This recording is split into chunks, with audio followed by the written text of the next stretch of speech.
hermanos saben, en cuanto a la muerte, la sepultura y la resurrección del Señor Jesús. Hemos basado nuestra meditación de la Escritura en ese capítulo 15 de 1 Corintios, ¿sí? Vamos a leerla para recordar otra vez sobre qué punto estamos pasando, de la cual estamos meditando la Escritura, la palabra, algo realmente muy importante. Tiene que ver con la base y el fundamento de nuestra fe. 1 Corintios capítulo 15. Y fue revelado esta verdad gloriosa por medio del gran apóstol Pablo, ¿sí? Realmente, como el Señor los guió, como el Señor los habló y recibió realmente este mensaje. Versículo 1 al verso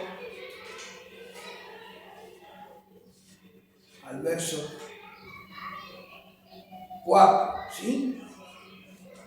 Dice, encontraron todo, ¿no? Es importante la lectura, ¿sí?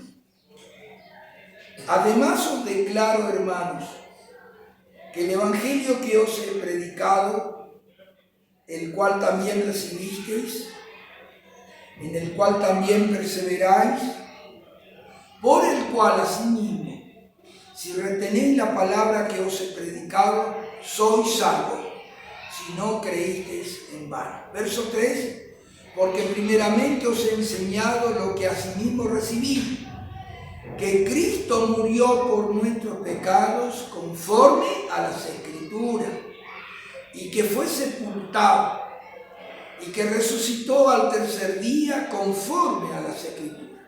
¿Sí? Hasta allí nomás. Realmente muy valioso estas declaraciones, porque tiene que ver con todos los acontecimientos que ocurrió en la historia, en la vida de nuestro Salvador, del Señor Jesús. Y esta historia, esta vida que la pasó Él, que la vivió Él aquí en la tierra, está relacionado con la buena nueva, está relacionado con el mensaje glorioso de salvación. De hecho, es el fundamento de nuestra fe, ¿no? La obra. Asimismo declaro, es toda una declaración, el evangelio que os he predicado. Quiere decir que todo lo que contiene tiene que ver con el evangelio. El evangelio predica, enseña y habla acerca de estas cosas. Es el contenido principal, fundamental, ¿no? De la obra de la redención, de la salvación de nuestras almas. El evangelio que os he predicado. El evangelio, sabemos muy bien lo que significa buenas nuevas, significa buena noticia. Todo eso implica el evangelio. Y vaya si no es buena nueva. En el mundo no se escuchan ninguna cosa linda. Por lo general las noticias son todas malas. Y a veces estamos tan enchufados y tan habituados a escuchar la noticia que parece ser que solamente lo malo podemos escuchar. Y realmente es así. Uno mira la noticia y es toda mala, que le robaron, que le asaltaron, que se prendió fuego en la casa, que una familia fue desalojada, que un niño fue atropellado con tantas cosas malas. Y esas cosas muchas veces tenemos que reconocer, nos duelen y nos hace mal a su vez. Mire, nos hace mal porque realmente nos sentimos mal en nuestro ser al ver tantas cosas malas que ocurren. Pero el evangelio trae cosas muy gloriosa, muy sublime, ¿no? El evangelio nos trae salvación y en ningún otro hay salvación, porque no hay otro nombre bajo el cielo dado a los hombres en el cual podamos ser salvos. Mire, no hay ningún otro nombre bajo el cielo, cuando los hombres y los religiosos inventaron tantos nombres para ser salvos, redentores, corredentoras y tanta otra cosa más. Mire, No hay otro nombre bajo el cielo dado por Dios, no elegido por nosotros. Si Dios tuviera que dar un lugar a cada uno del ejército, y yo elijo a fulano, yo elijo a mengano, y yo a aquello, y así, y siempre vamos a estar errados. Por eso es dado por Dios, porque Dios no puede equivocarse. Mire cómo son las cosas. El Evangelio que nos justifica gratuitamente por su gracia. En el Evangelio hay poder de Dios para salvación a todo aquel que cree. Mire, y todo eso está basado ¿en qué? En esto que el apóstol Pablo dice. Mire, versículo 3. Porque primeramente os he enseñado lo que asimismo recibí, que Cristo, este es el mensaje, murió por nuestros pecados conforme a las Escrituras. ¿Por qué murió el Señor Jesús? Por nuestros pecados. Porque somos pecadores. Porque nuestros pecados nos condenan. Miren, por esa razón murió el Señor. De hecho, dice la Escritura, lo dijo el Señor Jesús, que Él había venido para salvar a los pecadores. No vino a salvar a los justos. El Señor Jesús dijo, no he venido a buscar a justos, sino a pecadores al arrepentimiento. Y gracias a Dios que entre tantos millones y millones de pecadores que han poblado, que pueblan y que poblarán la tierra, nosotros estamos contados entre los salvados. Salvados de la condenación de nuestros pecados. Mire cómo son las cosas. ¿Qué más? Que conforme a las Escrituras, quiere decir que no fue una casualidad que el Señor Jesús murió. No quiere decir que murió por una casualidad, no, ya estaba escrito. Y así podemos ver a Isaías, podemos ver a Daniel, ¿sí? Podemos ver al rey David también, allí en el Salmo 22, y en tantos otros. Moisés habló de él. O sea, hay todo una declaración de Dios en las Sagradas Escrituras, en el Antiguo Testamento, que certifican su venida, su muerte expiatoria allí en la cruz del Calvario. Realmente gracias al Señor, porque Él murió por nuestros pecados. ¿Conforme a qué? A las Escrituras.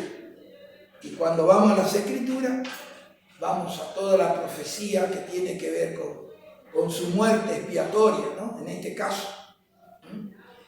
Y que fue sepultado y que resucitó al tercer día conforme a las Escrituras. Que fue sepultado. Una también acción muy importante que hemos también estudiado o meditado en ella, ¿no? Si el Señor Jesús no hubiese sido sepultado, ¿quién sabría que podía haber resucitado? Mire, pero fue sepultado. Y la Escritura allí en Isaías dice que se dispuso con los impíos su sepultura. Pero Dios tenía preparado otra cosa. Mire, para que sea conforme a las Escrituras. Dios tenía dos discípulos anónimos, ¿no? Que le seguían de lejos, miraban a él de lejos. Mire, uno fue José de Arimatea y el otro fue Nicodemo. Mire, que fueron valientes en su momento, fueron realmente valientes al pedir el cuerpo del Señor Jesús para que no sea quizás tirado, ¿sí? Dejado en cualquier lugar, quizás sepultado con cualquier otros cadáveres de otros presos, de los otros malhechores, sin saber quién es quién. Miren, Dios tuvo un lugar. José de Arimatea tenía un lugar preparado, quizás en el principio en su mente, cuando mandó excavar en la peña aquel huerto, aquel lugar, aquella sepultura en la peña. ¿Habrá pensado para sí? ¿Habrá pensado para su esposa? ¿Habrá pensado para su familia? Vaya a saber, como lo hizo Abraham. ¿Se acuerda Abraham? Cuando murió Sara, compró un lugar a propósito para sepultar a su esposo. Mire, vaya a saber. Sin embargo, aquel lugar no había sido ocupado por nadie hasta ese momento. Y Dios tenía preparado por medio de un sepulcro nuevo, no ocupado por otro. Mire qué cosa maravillosa, nuevo. Así como en su nacimiento, ¿sí?, tenía que ser un vientre que no haya sido ocupado antes. Él fue el primero, ¿ve? Por eso tenía que nacer de una virgen. Mire, no con la intervención humana, sino con la intervención de Dios, por el Espíritu de Dios, y un vientre nuevo para dar a luz el Hijo, el amado. Mire cómo son las cosas. Así también la sepultura. También una sábana limpia, nueva, en la cual se envolvió el cuerpo del Señor Jesús. Todo eso fue conforme a ¿qué? A las Escrituras, al propósito de Dios. Y grande, ¿no?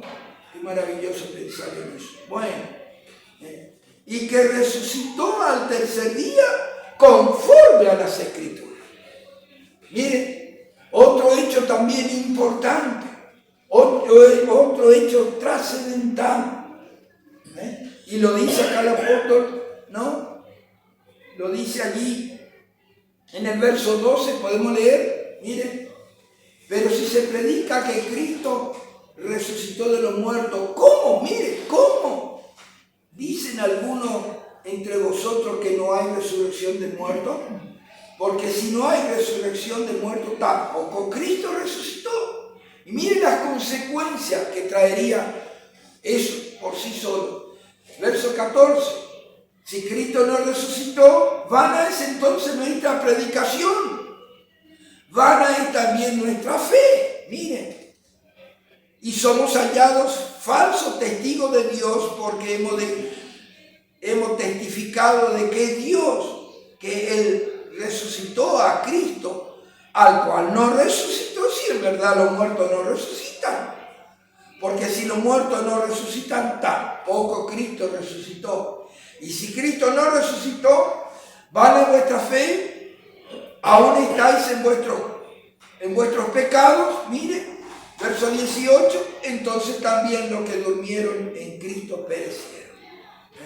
Y si en esta vida solamente esperamos en Cristo, somos los más dignos de conmiseración de todos los hombres. Mire, la importancia, el valor que tiene la resurrección del Señor Jesús. Por eso el apóstol dice allí, hemos leído, ¿no? Versículo 2, ¿sí? Y 1 también, ¿sí? Dice, el evangelio que os he predicado, en el cual también recibiste, en el cual también perseveráis, ¿sí? Por el cual, asimismo, si retenéis la palabra que os he predicado, sois salvos, si no creísteis en vano. ¿Qué implica aquí creer en vano? ¿Qué implica no creer que Cristo resucitó? Mire, y habían algunos que creían que no había resurrección, que no había resurrección de muertos. Algunos que decían, no, los muertos, sabemos que Cristo resucitó, pero los demás no, los muertos no. Y entonces el apóstol aclara esto y dice, no, si no hay resurrección de muertos, tampoco Cristo resucitó. Es que la resurrección de los muertos está estrechamente ligada con la resurrección del Señor Jesús. Y en la resurrección del Señor Jesús, no solamente va a resucitar en primer acontecimiento, sí, la resurrección de los justos, la resurrección de los redimidos, de los salvados, sino después que pasen los 1000 años, sí, después de los 1000 años del gobierno del Señor Jesús, resucitarán los inconversos, los incrédulos, los que no han recibido a Cristo. Tiene que ver también con ello. Así es la cosa. Eso es la cosa. Y acá naturalmente tenemos sobre lo básico, ¿cierto? Lo fundamental. De hecho, todo es importante. Todos los hechos importantes. Pero él quiere aclarar esto. Importante. De acuerdo a las Escrituras. El Señor Jesús nació en un tiempo de acuerdo a las Escrituras. Nació de una virgen conforme a las Escrituras. Tuvo su ministerio aquí en este mundo conforme a las Escrituras. Todo eso podemos corroborar.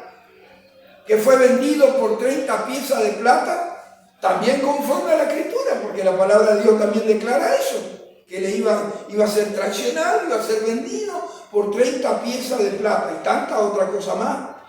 Mire, que iban a ser en Belén de Judea, también conforme a las Escrituras. Así que cuántas cosas. Realmente es casi, podríamos decir, imposible, casi imposible no creer que Él no es el Mesías. Porque mire, tantos testimonios. Nos pasaríamos acá, qué sé yo, todo el año, mirando todos los versículos. Allí en casa tengo realmente un libro que nos habla de temática, y allí nos habla todos los cumplimientos de la Escritura conforme a cómo el Señor Jesús, desde que vino de los cielos, nació, vivió, anduvo, todas las profecías concernientes a Él. Mire, del Antiguo Testamento la profecía la podemos mirar al Nuevo Testamento. Mire cómo son las cosas. Mire, una riqueza impresionante conocer todo eso. Pero acá trata específicamente sobre la resurrección del Señor Jesús. Mire. Y habíamos meditado el domingo último pasado que Él murió conforme a las Escrituras, que fue sepultado.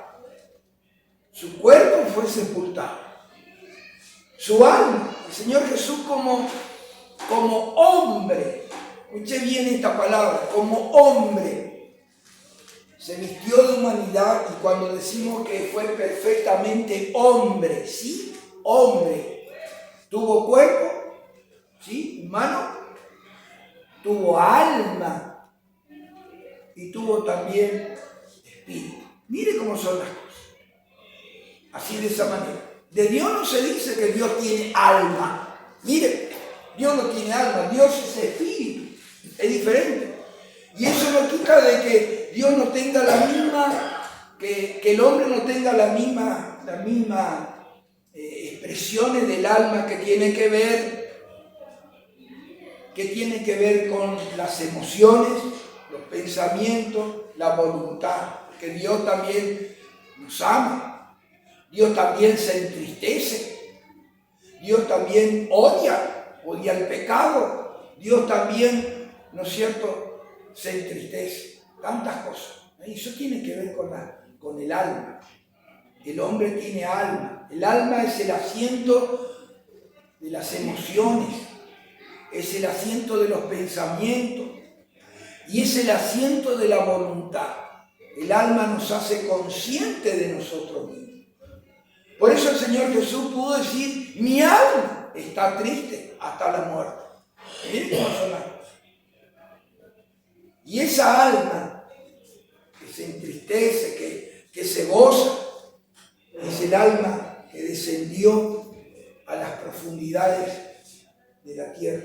Mire qué grande. Allí dice, vamos a leerla.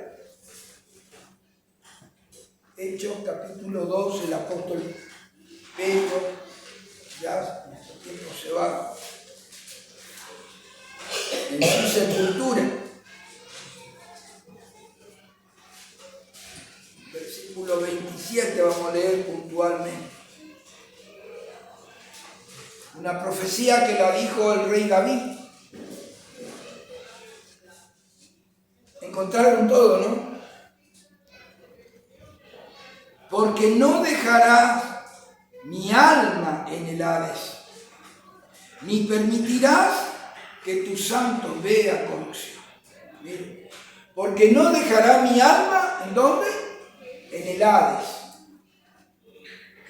Hemos visto el domingo último pasado algo más acerca de los que morían en la antigüedad.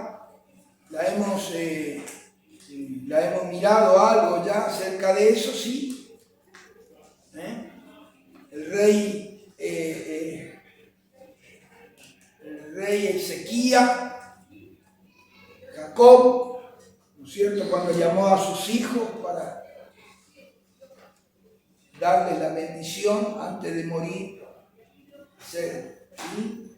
También la de David, como en este caso, no dejará. Porque los hebreos tenían en su mente que cuando morían, ¿a dónde iban? Al Hades. Tenemos también a Abraham, encontramos allí en Lucas 16. Miren, Abraham, aquel hombre rico, cuando murió fue llevado al Hades, y en el Hades, es un lugar grandísimo, seguramente estaba dividido en dos partes, por una gran cima que separaba, ¿no? Vio de lejos, estando en tormento en aquel lugar, vio de lejos a Abraham y a Lázaro en su seno, dice la Escritura. Miren, así que Abraham también estaba allí. Ahora no hay más ninguno de los salvos del Antiguo Testamento, ¿no? Porque, como dije también, no hay salvación completa hasta que Cristo vino, murió en la cruz, triunfó en la cruz sobre toda la hueste de maldad, y su alma descendió al Hades, solo que no quedó allí, en ese lugar, ¿no? Al tercer día. No dejará mi alma en el Hades, eso es lo que quiere decir, ni permitirá que tu santo vea ¿qué? Corrupción. Esto nos habla de su cuerpo. Es decir, su cuerpo no vio corrupción. Todos los cuerpos de los demás mortales son, a ellos se le atribuye la corrupción, se descompone. Esto es lo que quiere decir. La de Lázaro cuando murió, ya hacía 3 días, dice la Escritura, ya hiede, dice, ¿no? Mire, está descompuesto. Así, de esa manera, corrupción. Pero la del Señor Jesús, hermano, esto es maravilloso. Pensar en él. Cómo Dios preservó su cuerpo. Un cuerpo lastimado, un cuerpo llagado, un cuerpo golpeado. Cuando un cuerpo está tan deteriorado, tan afectado, dice que fue desfigurado su rostro y su parecer más que la hermosura de los hombres. Con más razón todavía, se descompone, le agarra la corrupción, como son las cosas. Sin embargo, el cuerpo del Señor, no solamente que no dejó su alma en el Hades, sino que su cuerpo no vio corrupción. Ni permitirás que tu santo, el inocente, el sin mancha, ni su cuerpo fue contaminado, ni siquiera eso. Miren, santo, incorruptible, como solo Dios es incorruptible. Miren cómo son las cosas.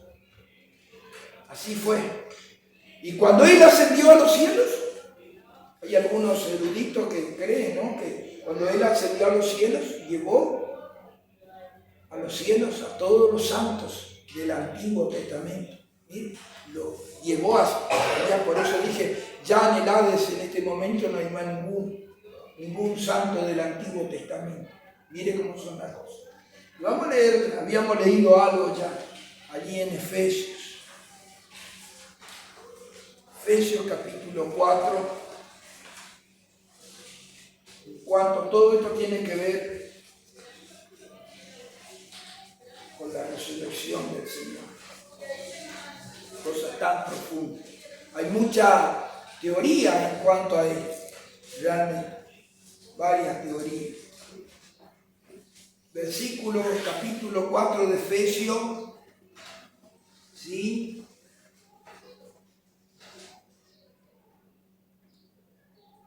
Versículo 8, 9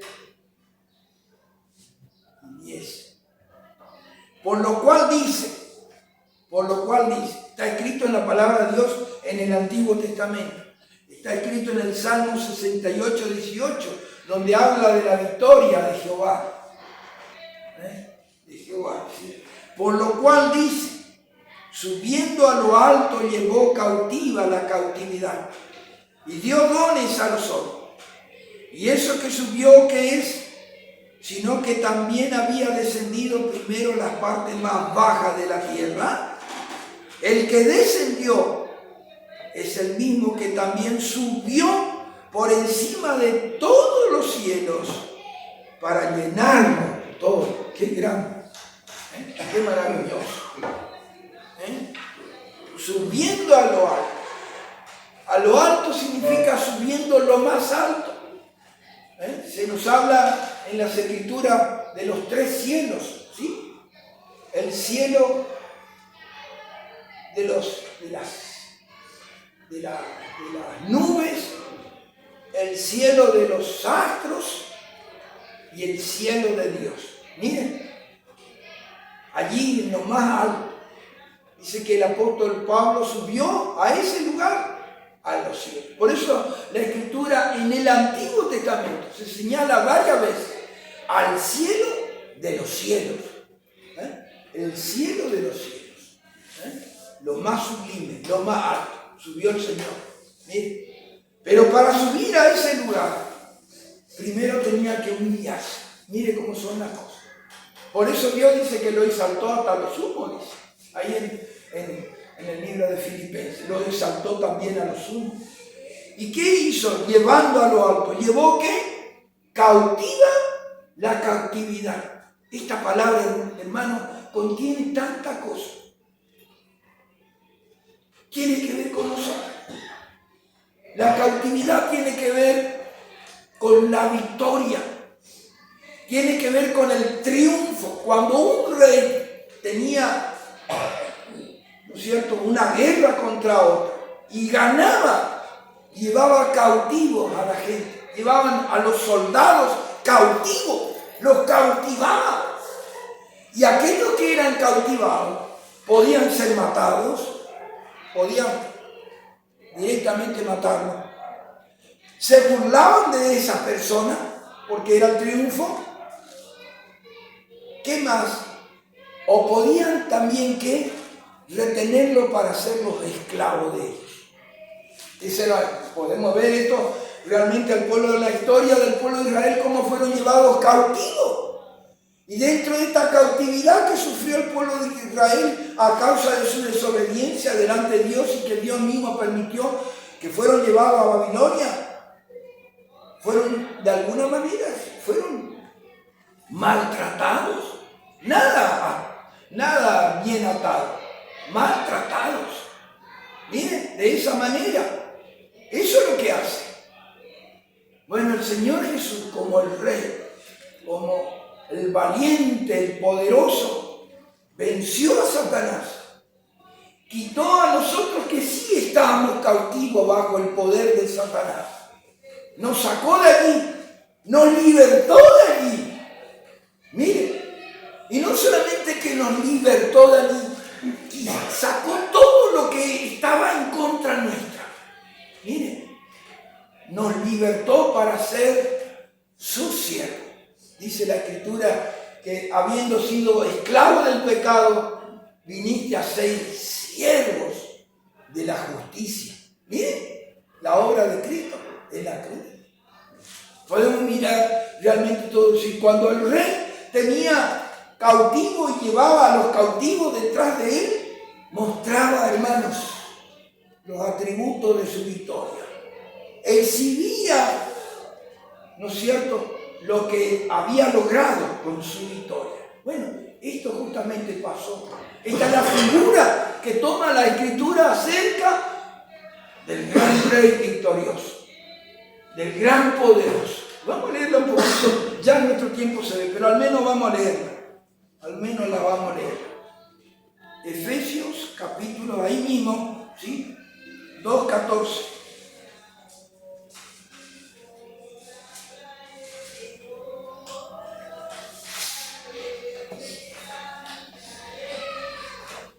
Dice así la Escritura, ¿encontraron todo que es importante? Porque Él es nuestra paz, el Señor Jesús, que de ambos pueblos hizo uno. Habla del pueblo de Israel, ¿sí? Éramos enemigos con ellos, ¿no? Ellos nos tenían como enemigos, ¿sí? Él es nuestra paz, que de ambos pueblos hizo uno, derribando la pared intermedia de separación. Y ahora viene,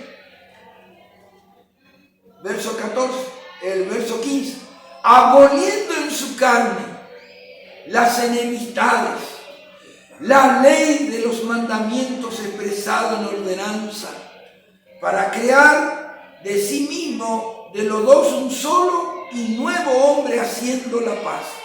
Verso 16, y mediante la cruz reconciliar con Dios a ambos en un solo cuerpo, matando en ella las enemistades. Y vino y anunció la buena nueva de paz a vosotros que estabais lejos y a los que estaban cerca. Y los que estaban cerca. Muy bien. Derribando la pared intermedia de separación. Nos habla de que del pueblo de Israel, el pueblo hebreo y la iglesia, ya no hay más esa separación. De los dos hizo un solo y nuevo hombre, que es la iglesia. Mire, matando en ella las enemistades. Pero ¿qué más? Aboliendo en su carne la ley de los mandamientos expresados en ordenanza. Mire, eso que nos era contrario, las quitó. Dice la escritura aquí. La ley de los mandamientos expresados en ordenanza, para crear en sí mismo de los dos un solo y nuevo hombre haciendo la paz. ¿Quién podía abolir? ¿Quién podía abolir las leyes? ¿Quién podía sacarlos? Nadie podía hacerlo eso. Solo el Señor Jesús con su victoria. Solo el Señor Jesús con su triunfo pudo hacer eso. Todo aquello que nos impedía, que nos esclavizaba. La ley de hecho esclavizaba. Era la carga pesada del pueblo de Israel. Mire, realmente, por eso el Señor Jesús en aquel día de la fiesta dice: venid a mí todos los que estáis trabajados y cargados, que yo os haré descansar. El apóstol Pedro dijo: ¿por qué queréis poner otra carga más pesada que ni nosotros ni nuestros padres han podido guardar toda? ¿Quién nos libertó? ¿Quién nos libertó de todo eso? El Señor Jesús. Y un último versículo allí en Colosenses, después vamos a meditar mejor. Colosenses 2:13.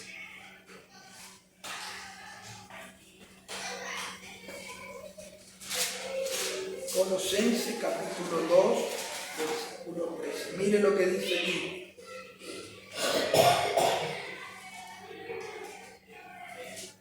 Encontraron todo, ¿no? Colosenses 2:13.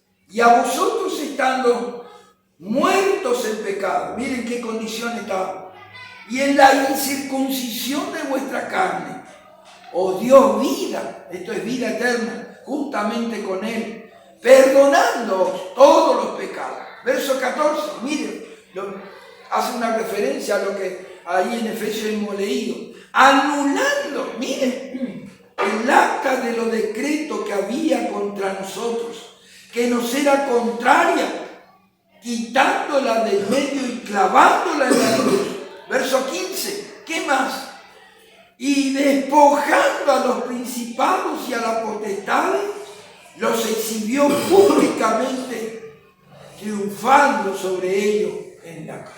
Miren, todo esto entra, hermano, dentro de este contexto, subiendo a lo alto, llevó cautiva la cautividad. Subiendo a lo alto,